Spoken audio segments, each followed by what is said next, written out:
Boom. What is up, everybody? Thank you for tuning in. This is Jay Dumont, formerly known as FLUENT RPGs. And it's about midnight here, and I'm very tired, but I'm going to attempt to make a somewhat quick video about what I love about Pathfinder Kingmaker and why I think it's one of the best CRPGs ever. There's a lot of things to love about the game. I think the first thing that comes to mind is the character building between all the party members. There's so many ways you can build a character. There's so many feats. There's a lot of skills, and there's just many ways you can develop the different party members, including the main character. There's a lot of races to choose, each getting their specific bonuses, and I just love all the stats and numbers and all that stuff. And I think that's one of the biggest strengths. And even your party members, as you get them in the game, you can develop them in a myriad of different ways. And there's already plenty of build videos that you can watch on YouTube. Just a ton of different cool things you can do with the feats and the skill checks. So the skill checks are another thing. There's a ton of skill checks in the game. You may come across a mobility skill check or a nature lore skill check, and the game is always rolling dice on these skill checks. It may even be something as simple as skinning a wolf for a wolf pelt, or you may even have more advanced skill checks excuse me, that deal with things like two different skills at the same time. So you may have a mobility and a lore nature check, and you get to pick the person you want to attempt it.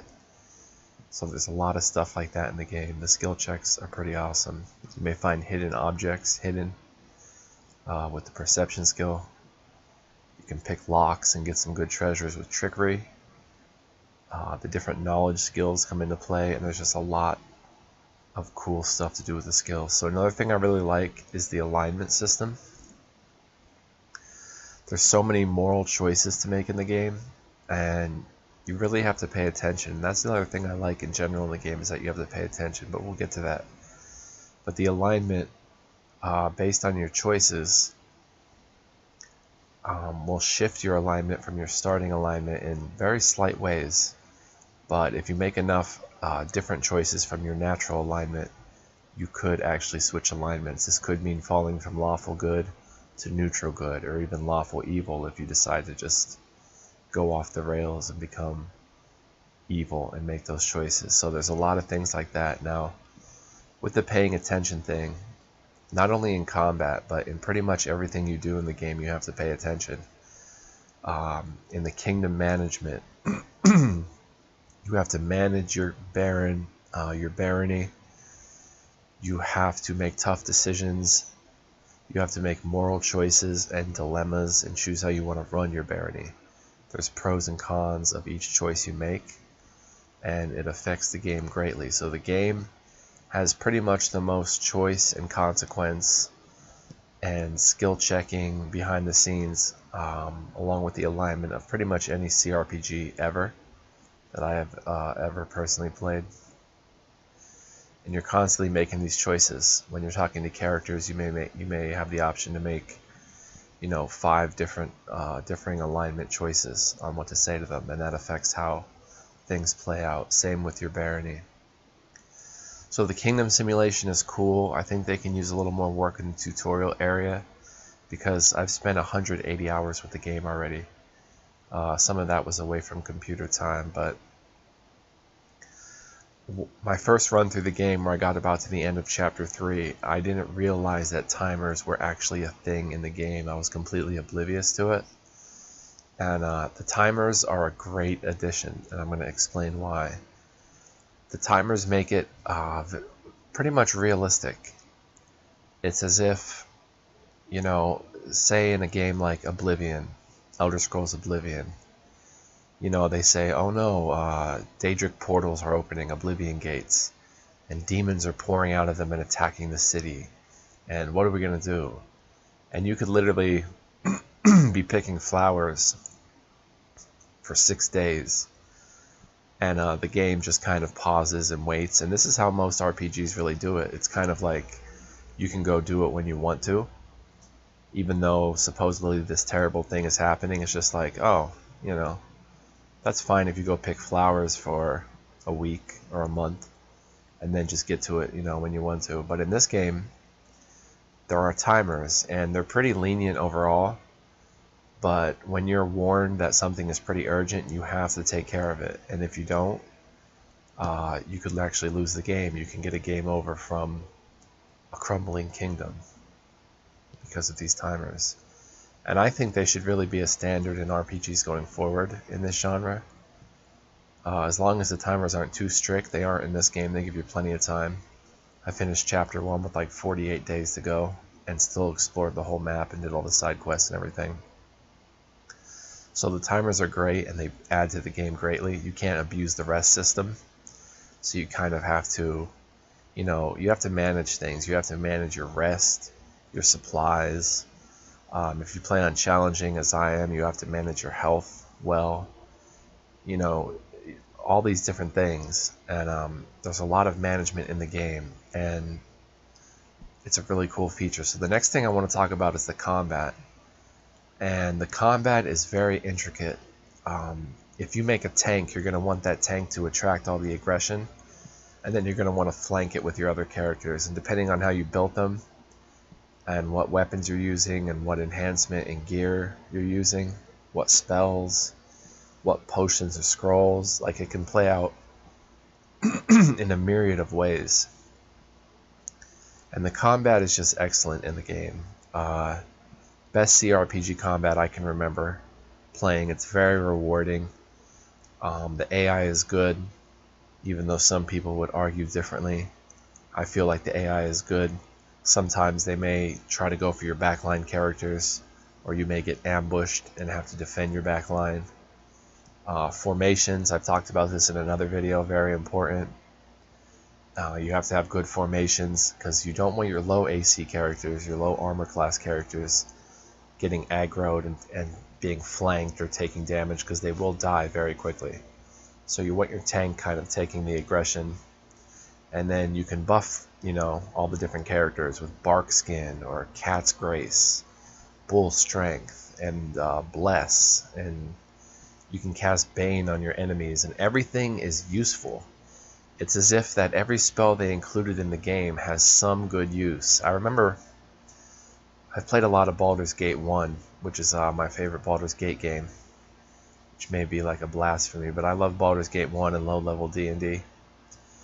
But I played that a lot, and I felt like some of the spells in that game were a bit useless. Now, going back after playing Kingmaker, that probably won't be the case, but, you know, there's some spells that you feel in that game are stronger than others, or some that you would take, you know, instead of others. But in this game, picking a spell is like, man, every spell can do something interesting. You can hypnotize your opponents.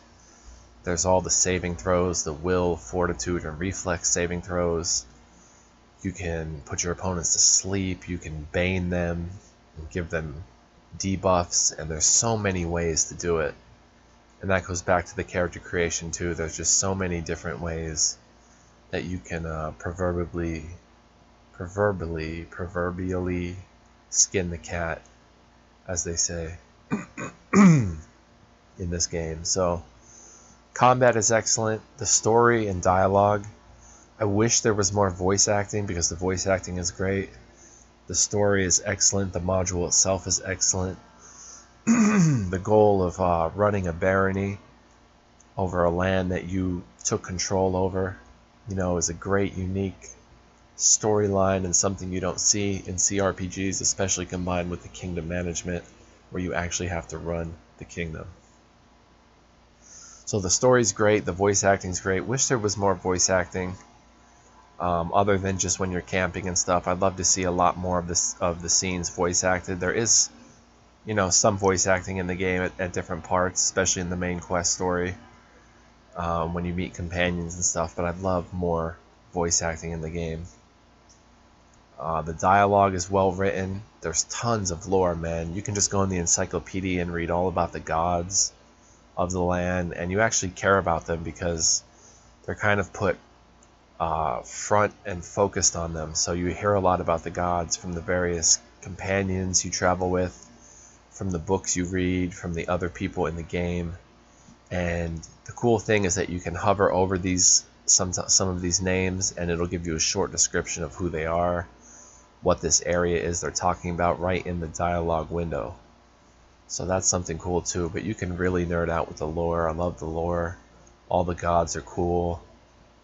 There's a lot. I mean, the lore is so deep and enriching in the game.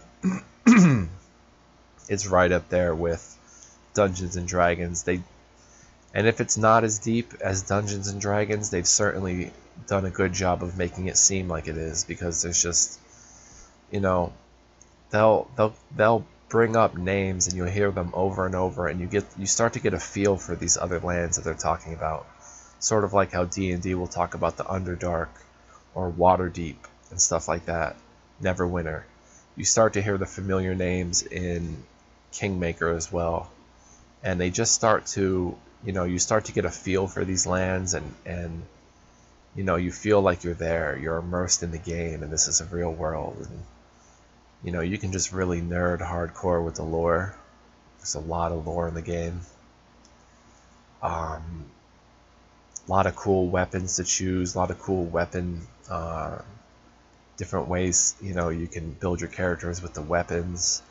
A lot of cool enchanted magical items you can wear and buy, and expensive items, and great loot. There's just a lot to love about this game. I think I've talked pretty much about most of the main points. The graphics are beautiful too, that helps. The sound is great. The music is great. The animations are good.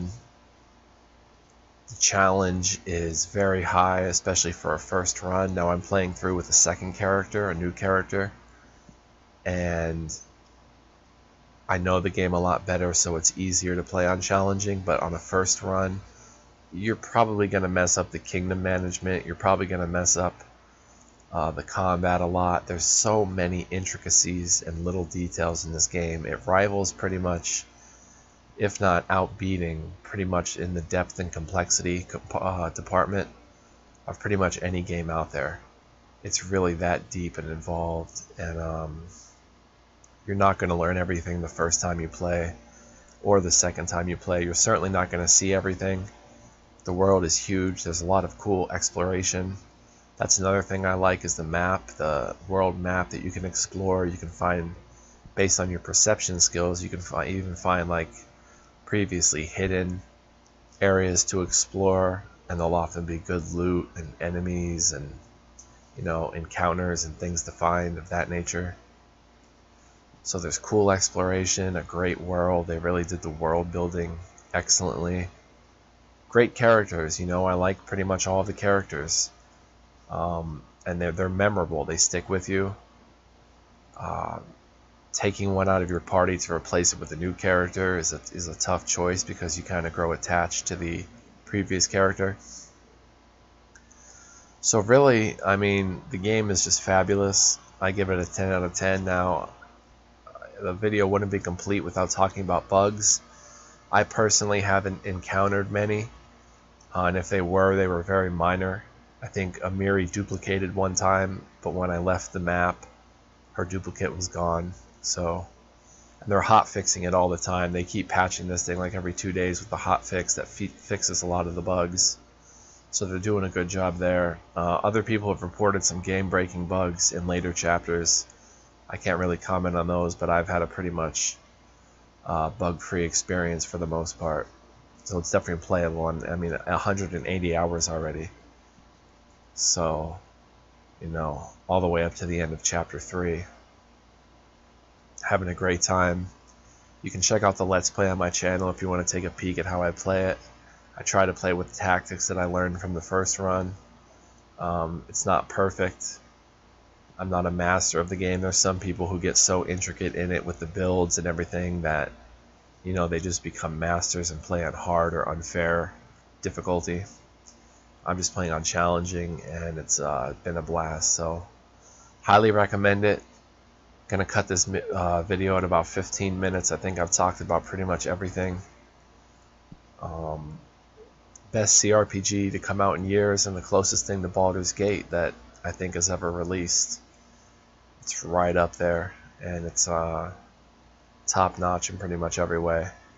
So if you want to check out my Let's Play, it's on my channel. Go buy the game, buy a couple copies, buy one for a friend. You know, support the developers, they're awesome. They listen to the community and they're fixing a lot of things. So kudos to Owlcat Games, shout out to them. Thank you for this amazing game. And that is the end of my little what I like about Pathfinder Kingmaker video. So I hope you enjoyed, or at least got something out of this. And I'll see you in the next video, Dumontians and Pathfinders alike, and everybody else watching. So take care. Love you guys. Thanks for watching. Peace out.